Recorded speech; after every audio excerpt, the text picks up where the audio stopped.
All right, all right. We're live from 304 Studios in Jonesboro, Arkansas. This is an STSPOD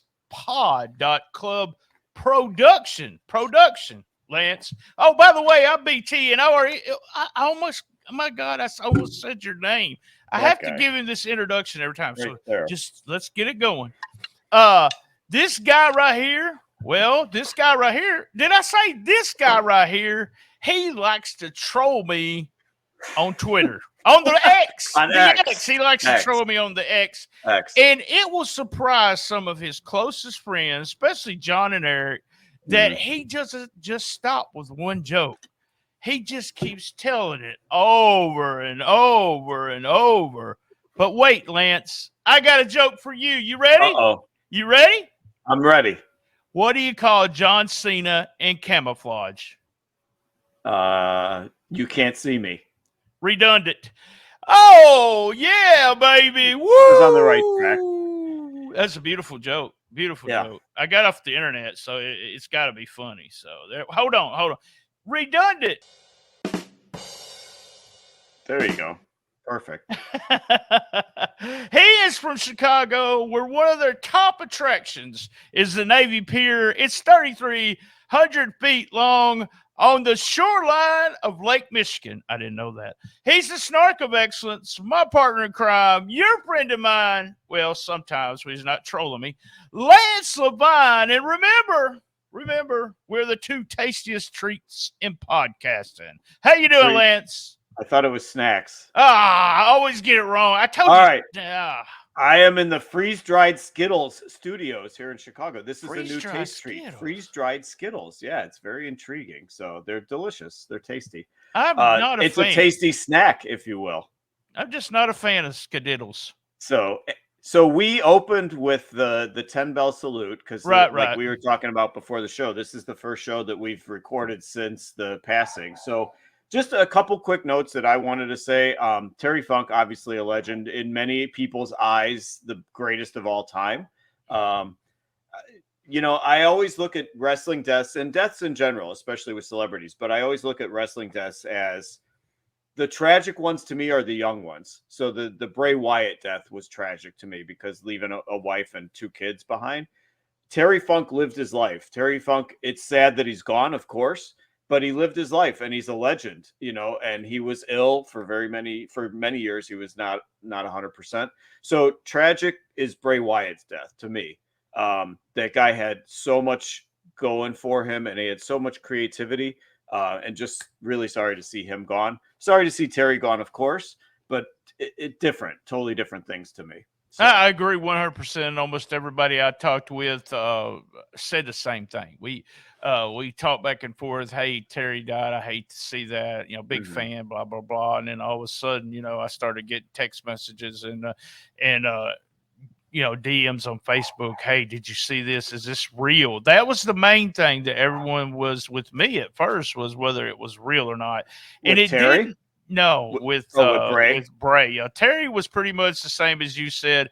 Hey, he was a legend, and you know, but at 36 years old, I just I haven't been able to watch SmackDown. I did watch the thing on Monday night on Raw, and you said it was pretty much the same thing. Yeah, they did the same thing. Yeah, I don't. Legends don't. Sometimes the legends. I mean, I only met Funk once. I never met Bray. And the legends don't. Lance Russell was probably the only one that affected me because I grew up with, you know, watching Lance Russell. But Bray, I did not know. But everybody that I know that knew Bray had good things to say about him. And at 36 years old, I just hate it. Yeah, and I mean, there was immediate speculation. You know, I speculated. I even heard sent people you the saying message. suicide. I heard people saying drug overdose. And then it comes out apparently, you know, a COVID-related heart attack altogether. And I'm like, you know, it's tragic that we're still dealing with COVID at all, you know. And I mean, it's so sad because the guy had so much creativity within him, and he had so many years of career ahead of him, you know, let alone his family, obviously. But yeah, our thoughts to both of their families, Oh obviously. yes, very much, especially in their extended family. I do know we have talked about Funk is going. Meltzer's going to ride a hell of a Funk. Oh yeah, both of But them. they were friends, and it probably affected Dave a lot. Dave's working in England on this show that we're fixing to review.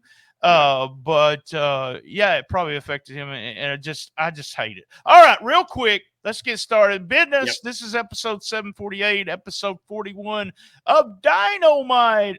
You can follow us on the talk. We're getting a lot. We don't have a lot of followers, but we're getting a lot of people watching our stuff and it's STS Pod Club on the talk. Make sure you go to stspod.club in the right-hand counter. You can join Patreon. We do all kinds of stuff before the mics. We talk after the mics. All kinds of fun stuff. Yeah, and we also have a brand new. That's one of our brand new sponsors. If you're Northeast Arkansas, it's a meal prep system, and it's actually very good, Lance. I wish you would live closer. I'd share them with you.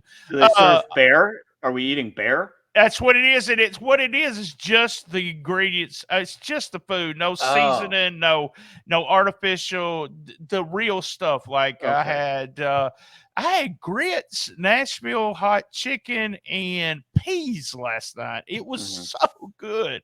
I gotta quit talking about food. I've got a few rolling into info t-shirts. DM me on any of my social media. We got a new episode of RIM. Rolling into info every Saturday. And remember, this Saturday, Memphis Wrestling returns to WMC 5, baby. Turns to WMC 5. All right, this is Dynamite. We do hits, misses. This is a hectagon table format. Wow. I thought it was a rhombus, but you're pulling hexagon. Oh, shit. You're going to have to do some more preparing. Wow.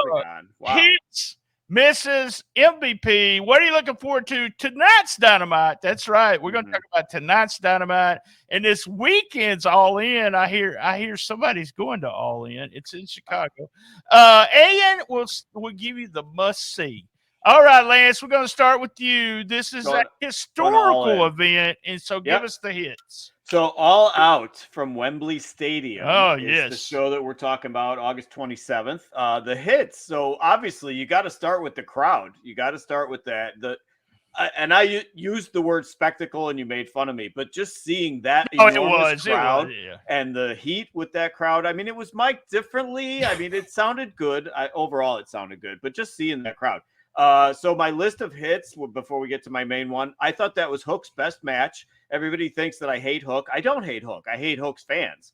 But I thought JP got the best out of Hook in that match. I love the limo stuff. I know that was polarizing, and it has become a controversy since then that we'll talk about. I'm sure. That on WTF, by the way. I enjoyed the limo stuff with them. I thought the line of the night was actually uttered by Paul White in the pre-show when he said, "You don't get diamonds from a pile of poo." That's right. You don't. That is a t-shirt right there. I enjoyed Takeshita pinning Omega in the 6-man. I thought that was a big surprise. Oh, yes, very much so. Juice Robinson was there for the express purpose of doing that job, and Omega ended up doing the job. FTR and the Bucks was excellent. Just a crisp match. They do the whole cliche of trading each other's moves, but it fails. But it worked for me in that match because all four of those guys are just great workers.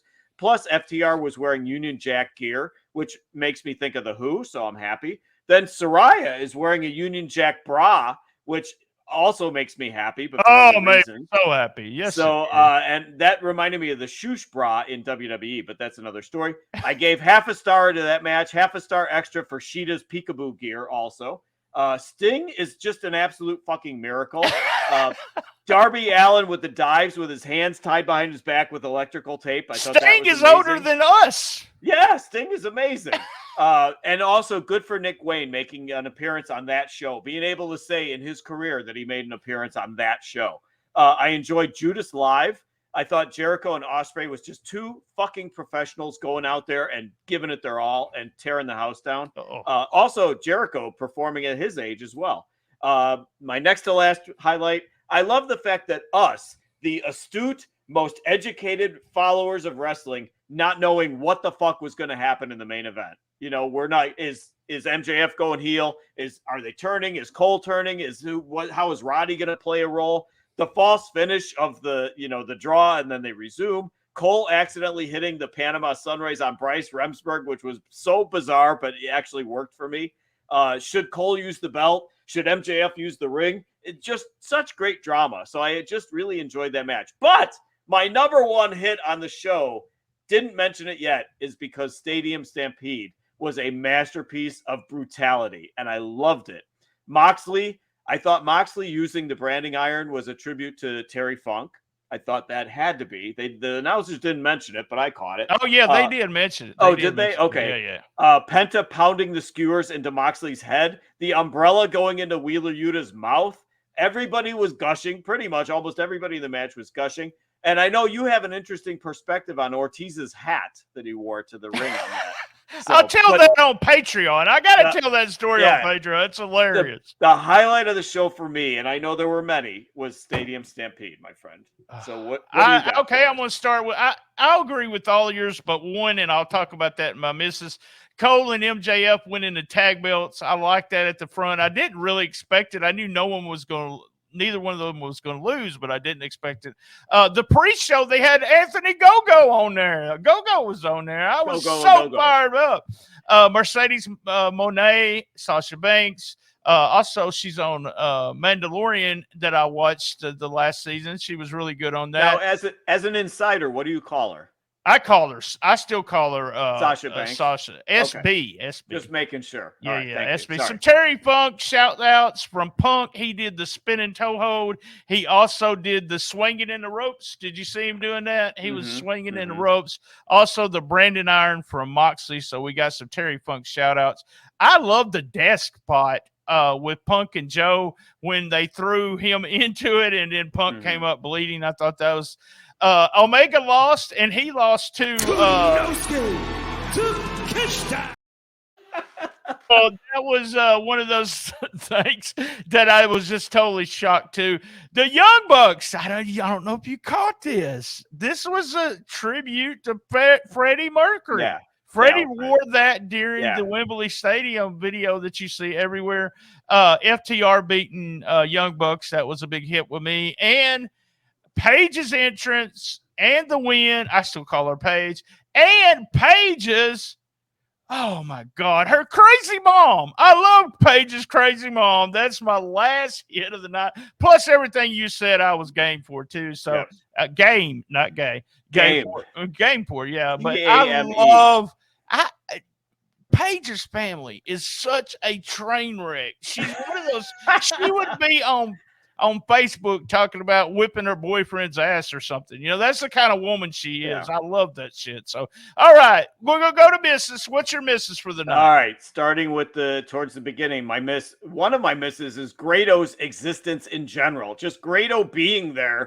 Just like, oh, Jesus, it's the British fucking Danhausen. So I love Grado. Why is Anthony Ogogo a face? You mentioned that he was there. Why is he a face? I hate the lazy turn. All of a sudden, hey, we're in Britain. Let's bring this guy out. Nobody remembers him, Lance. It don't matter except me. I might be the only person that remembers Anthony Go-Go. I did not like the fact that Aussie Open was used as meaningless interim ROH champs. They could have used fucking Serpentico and Luther in that spot, but those guys had the belts just to merely get them to MJF and Cole. Poor Eric Kroll. I felt sorry for Eric Kroll because he had to split his heart. He had Ibushi and Hangman in the same match. Had to be a major distraction for him. I don't know if he had his pants up or down. Why is it Penta Oscuro? Yeah, Eric Kroll. Oscuro. He gets brought out, then he comes back in red, and now he's somebody else. So three faces of Foley vibes there. And I'm done with Sue. That just confused the fuck out of me. Done with Sue. Forget it. Get her out of there. I don't give a shit about Sue. Get her out. Why are people going crazy about Sue? The finish of the women's four-way, was it supposed to be disputed? Paige pins Tony, but at the same time, Britt is tapping out Sheeta. So I don't know what the fuck was happening there. Hopefully it builds to something on Wednesday. Is Jericho a heel or a face? Tonight. That's right. Is Jericho a heel or face? You know, he joins Callis, then he quits Callis, then Callis beats him up, then he pushes Sammy away. Make up your mind. Push him as a face, let him sing Judas, and be done with it. The Acclaim suck, or I should say Max Caster sucks, but and Billy Gunn is not Sting. Let's just put it that way. I will say that match was not awful because the House of Black is fantastic and Bowens is good too. And then Bryce Remsburg's performance in the main event. He's up, he's down, he's up, he's down. He took one bump and he's groggy from it for 5 minutes, 10 minutes. Make up your mind, fucking Bryce. Bring in Aubrey or something if you're going to be down. Stay down. But my number one miss of the show, pulling belts off of House of Black, Shida, Jungle Boy technically, and Aussie Open, just like that, just like they're nobodies. I mean, Shida, you're going on and on saying, oh, she was the champion during the pandemic. We're paying tribute to her with this. House of Black, such a great fucking act. You're taking the belt off of them. Jungle Boy, I don't give a shit about the FTW belt, but just taking a belt off of him, just as the steam is getting built. And Aussie Open, just insulted, but taking the belts off of them. So that was my major miss. It was a fantastic card overall. Fantastic. So many. We're going to talk about our match ratings and everything and on Patreon. Please subscribe. So here's all my misses. My misses were nitpicks for sure, but that pissed me off. If you will watch the very front of when MJF is doing that kangaroo kick the first time, there's a misfire. He totally sold something that wasn't there, and they said he had a spasm. I thought that was funny. I will go back and look for that. Yes, at the very front. He never touched him. Aussie Open guy never touched him. Perry and Hook, I thought was just god awful. They did not belong on that card. I did not like that match. I like both of the guys. I thought their match where Perry won the belt. I thought that was the best match Hook has ever had. If you go back and watch the way it was put together, that was shit. I want to complain this big attendance fucking number that they're talking about. There was empty seats in section Triple Z. Yeah. I seen those, so there you go. Where the Stadium Stampede was brawling there were empty seats. That's Triple Z. That was Triple Z. Ibushi. Lance, I got to say something. He's been replaced by somebody else. This is not the real Ibushi. He doesn't act like him. He doesn't work like him. And look at his nipples. They're totally different than they used to be. So Ibushi's been replaced. Hard pass on the nipples. I'm good. I'm good. Pro. Yeah.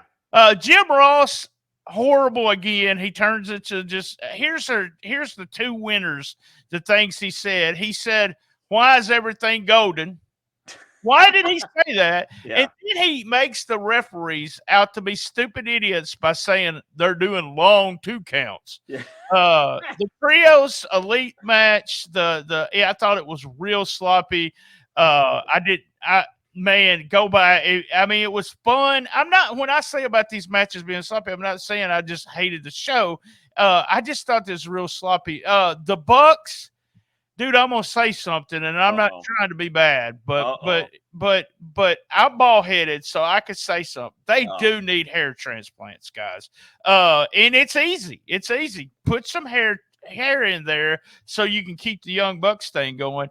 Did you notice that they pulled Cash up on that one fall? What happened there? Yeah, that was a miss. Yeah, that was weird. Santana has a first name now. That's Mike. A miss. His name is Mike.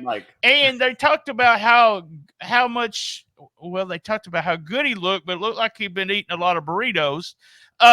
Stadium Stampede was god awful. One of the worst matches I've ever.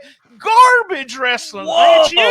You have turned into a garbage wrestling fan. Wow. I know that. Just horrible. Who wants to see all that shit? No, you're a sick fuck. Trent Beretta's. I'm tired of hearing about Trent Beretta's surgically repaired neck. Shut the fuck up about that. And his mother. Get her out of here. And his mother. Get her out of here. I wish Moxley would have knocked her out. What I want to know is, do you swerve while you drive? You do know that was a DWI reference. That was a horrible song. They should have never brought the rap guy out. Jericho, after about 6 minutes, was so sloppy, and I think that's one of the worst matches I've ever seen Ospreay in. Wow. Thumbs down or miss for Julia Hart being assaulted. Shame on y'all. And that trios match you talked about that was not good. it was so sloppy too. The acclaimed and Billy Gunn act like they've never wrestled before, especially Billy. Billy ain't no Sting, as you said. But you know what? I want to make a mention of Billy. You seen him against Brody King, right? That shows you how big Brody King is. Because remember, I was scared of Billy Gunn. So, all right, we're gonna do MVP, and then we'll go to a commercial break. So, tell me, Lance, who was your MVP? All right, going from number 3 up to number 1. My third place MVP was Punk because I'm always going to be a Punk guy. I don't care what kind of controversy he causes or is part of, or takes heat for.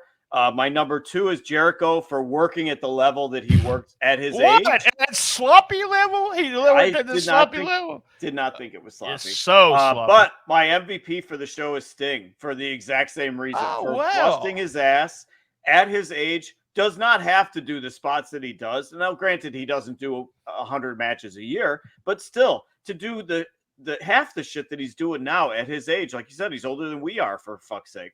So I say Sting just for the guy just continues to put out, and he fits into that angle and everything, and working with Darby, all of it. It's not like he sticks out like a sore thumb or anything by being part of it. I think he looks the same too in the face. He looks the same as he did when he was young. It's just the face paint might help that a little bit. But Sting is my MVP on this one. Hey, I can't disagree with that. My MVP, I thought, was MJF. He made that freaking main event so entertaining.